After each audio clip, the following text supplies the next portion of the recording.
A magnificent white mansion stood in La Jolla, an upscale neighborhood of San Diego, California.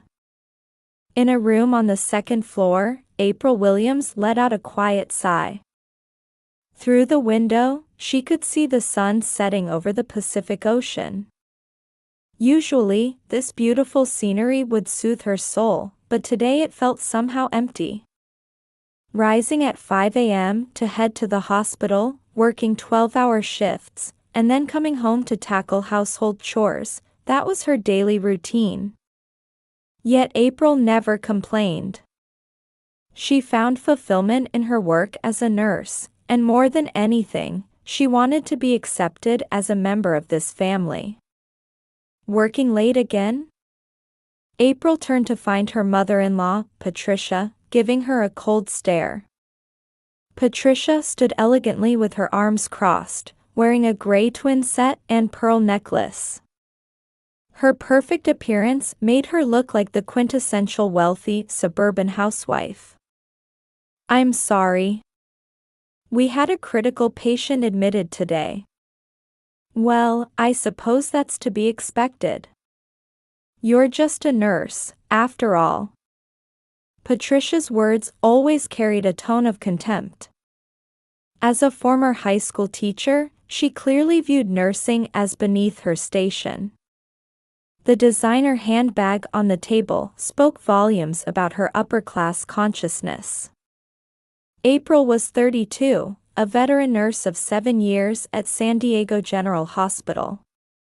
Her gentle nature and dedication to patients had earned her the trust of her colleagues, and she was particularly beloved by George Brown, a terminal cancer patient, who treated her like his own daughter. Today, Mr. Brown's condition had suddenly deteriorated, causing her to be 3 hours late. "Mother, we've been through this many times." At the sound of that voice behind her, April's expression softened with relief. It was her husband, Michael. An executive at an IT company, he was thoughtful and devoted to his wife. While taking a work call, he gently wrapped one arm around her shoulders. "Michael, you could have married someone more suitable." Jennifer, for instance, she was a Stanford graduate from a wealthy family. "Mom, please, not this again." "You know Mom's right." The one who cut into the conversation was Michael's sister, Ashley. A lawyer at a prestigious firm, she took pride in her education and profession, and always looked down on April. Today too, she was perfectly dressed in a suit, apparently just returning from entertaining clients at an upscale restaurant. 3 years ago, Michael met April at the university hospital where she was volunteering during his mother's post-surgery rehabilitation. He was moved by her gentle approach with patients, especially her attentiveness to elderly patients, and after 6 months of dating, he decided to marry her.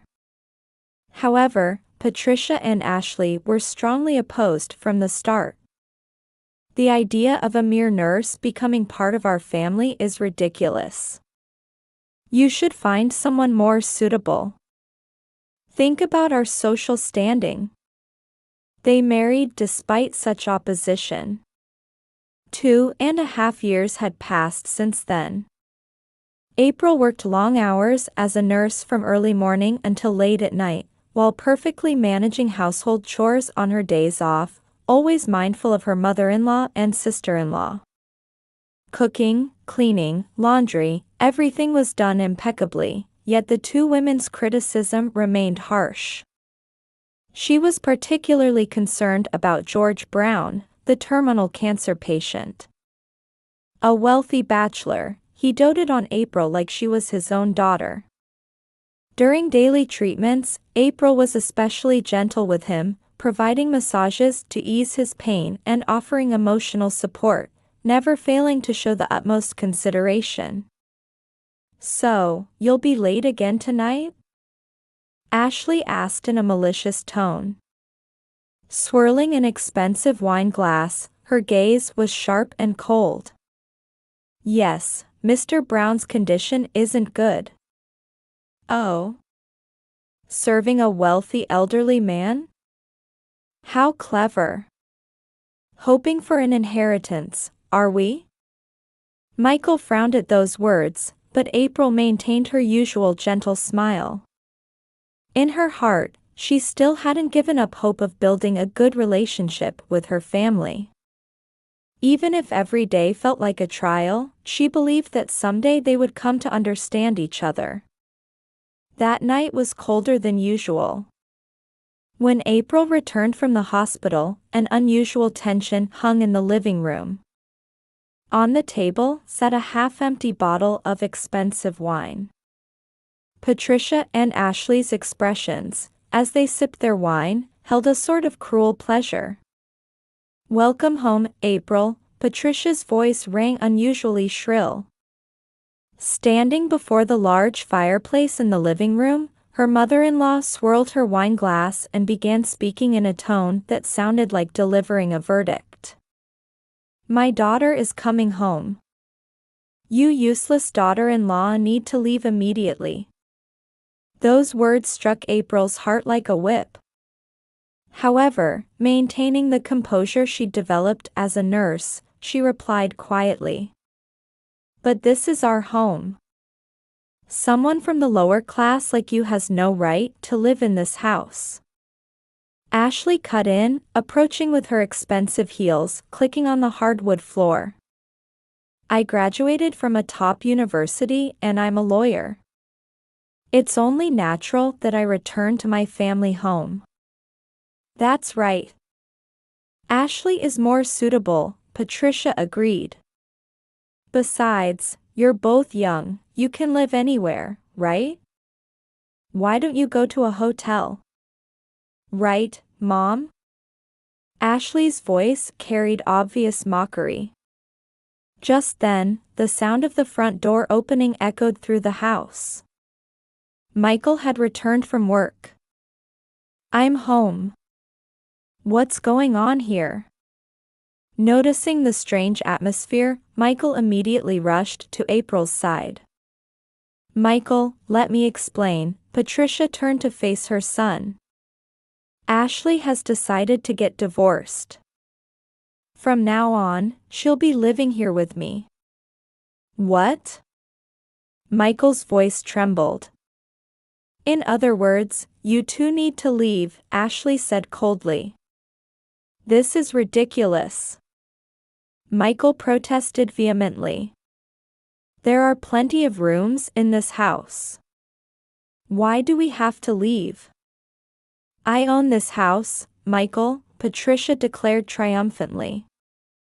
"Until now, I've merely allowed you to live here. But that's no longer necessary." April gently placed her hand on her husband's shoulder. She could feel his body trembling with anger. "It's all right, Michael," April said in a surprisingly calm voice. "I have a plan." Patricia and Ashley shot her mocking looks at those words. However, there was unmistakable confidence in April's eyes. That night, in their second-floor bedroom, April quietly began packing. She left behind the expensive furniture and appliances, packing only the personal items they truly needed. "Are you sure about this?" Michael still couldn't contain his anger. "Trust me," April gave him a serene smile. "Tomorrow morning, everything will change." The next morning, before sunrise, they began moving their belongings.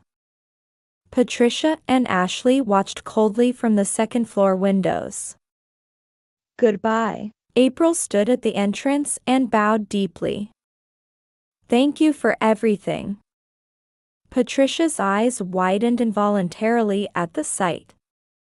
April's dignified manner seemed completely at odds with someone being evicted. She carried herself with what almost seemed like the composure of a victor.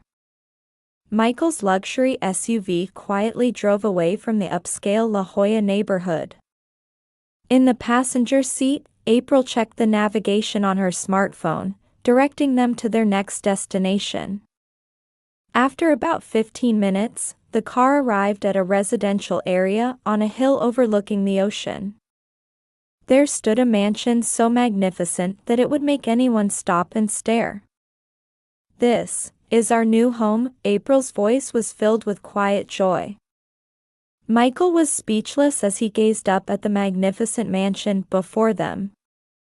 White walls, an elegant curved staircase, meticulously maintained gardens, everything was perfect.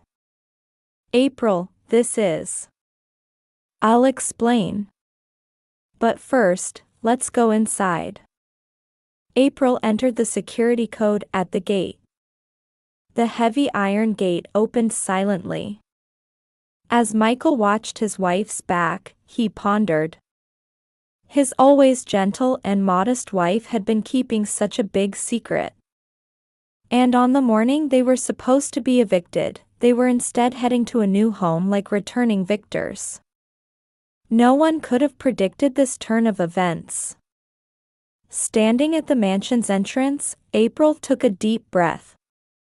In her heart, excitement about their new life mingled with complex feelings about the mother-in-law and sister-in-law they'd left behind. A refreshing ocean breeze from the Pacific gently caressed the mansion's vast gardens. April sat in a white wicker chair on the terrace, gazing at the ocean before her. 2 weeks had passed since moving into their new home, and the morning light seemed to shine even brighter than before. "Breakfast is ready." She stood up and headed toward the open-plan living and dining area. On the high-end marble kitchen counter, her homemade breakfast was laid out. French toast, fresh fruit, and the aroma of freshly ground coffee added a warm, homey atmosphere to the $3 million mansion. "Let's eat." Michael smiled at his wife's cooking. As an IT executive, he had noticeably relaxed over these 2 weeks.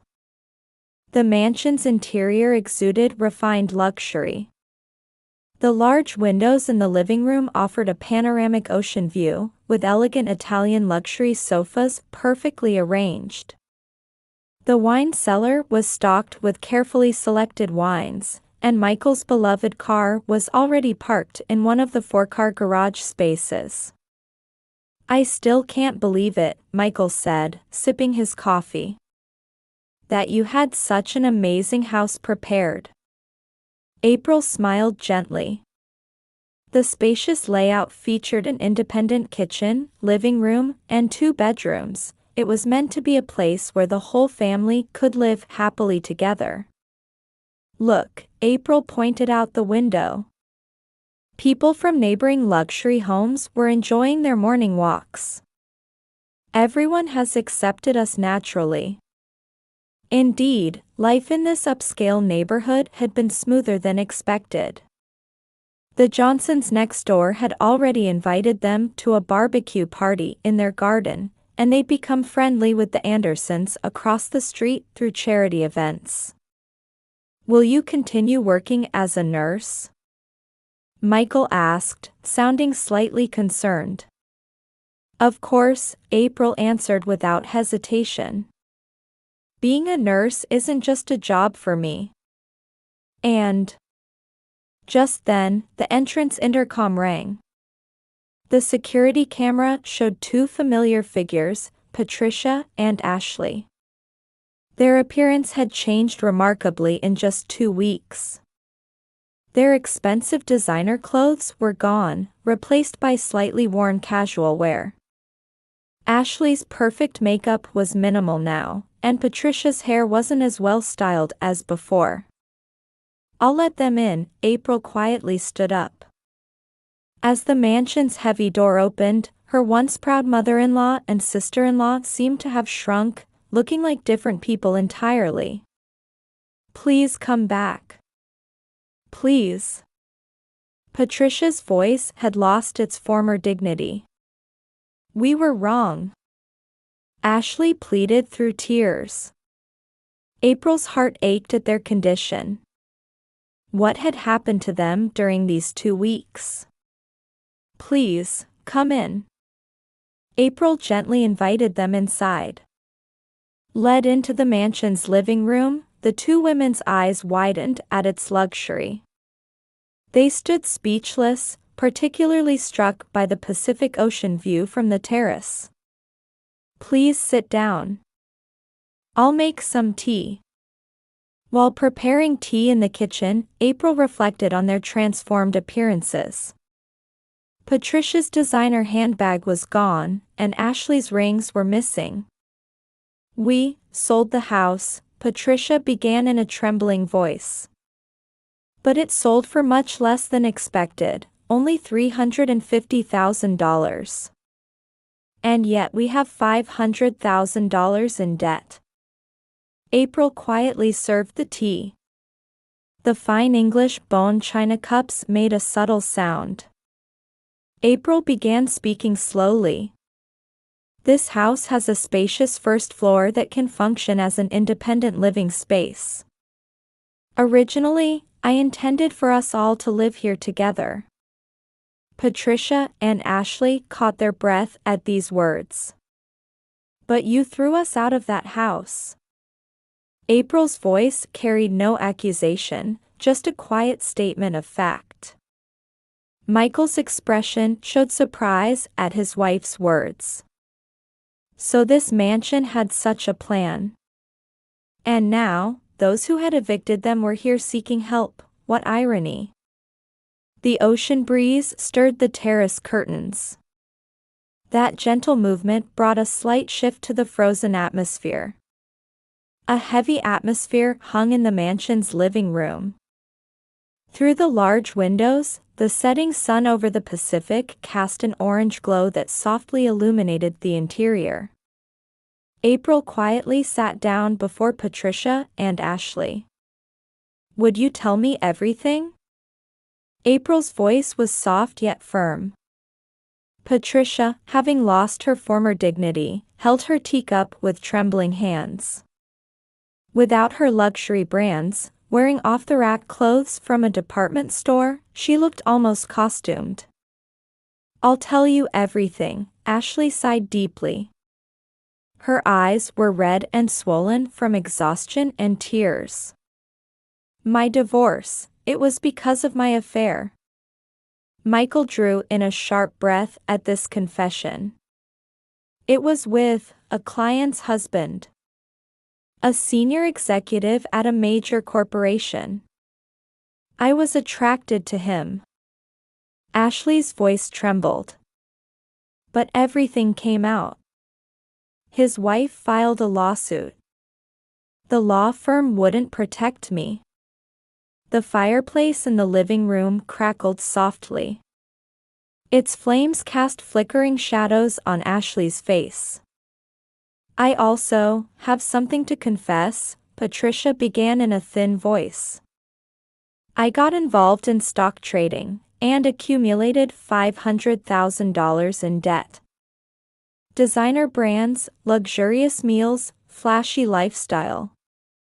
I was too concerned with keeping up appearances.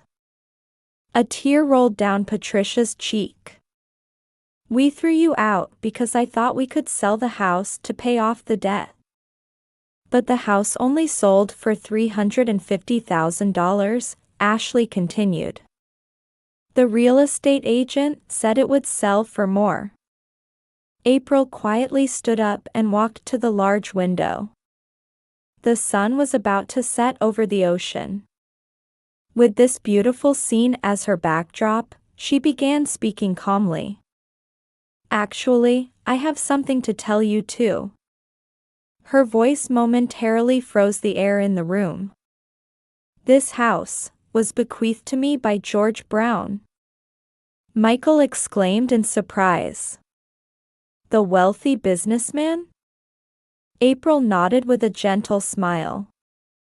Actually, Mr. Brown was your father's best friend, Michael.